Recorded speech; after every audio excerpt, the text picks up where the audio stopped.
একাধিক নারীকে বিছানায় আনত, এমনকি আমাকে নিয়ে যৌনতার ভিডিও করিয়েছে। লাইভে এসে প্রাক্তন স্বামী সব্যসাচীর বিরুদ্ধে বিস্ফোরক অভিযোগ সুস্মিতার। আর কি চাঞ্চল্যকর সত্য ফাঁস করলেন শাহরুখের প্রাক্তন বৌদি। সোশ্যাল মিডিয়ায় হঠাৎই তুমুল আলোচনার কেন্দ্রে সুস্মিতা রায়, আর এবার তিনি নিজেই খুলে দিলেন তার জীবনের সবচেয়ে অন্ধকার অধ্যায়।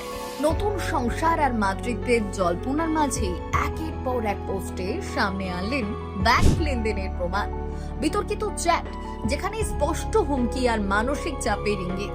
এরপর লাইভে এসে কান্নায় ভেঙে করেন আরো চাঞ্চল্যকর অভিযোগ।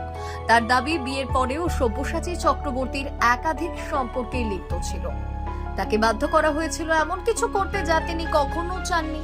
এমনকি যৌনতার ভিডিও ও ক্যামেরা বন্দী করতে হয়েছে চাপের মুখে। মাতৃত্বের ইচ্ছেকেও নাকি বারবার দমিয়ে দেওয়া হয়েছিল। সবচেয়ে বড় প্রশ্ন, এতদিন চুপ ছিলেন কেন? সুস্মিতার কথায় নতুন করে জীবন শুরু করতেই কটাক্ষ, ইঙ্গিত আর অপমান তাকে শেষ পর্যন্ত মুখ খুলতে বাধ্য করেছে।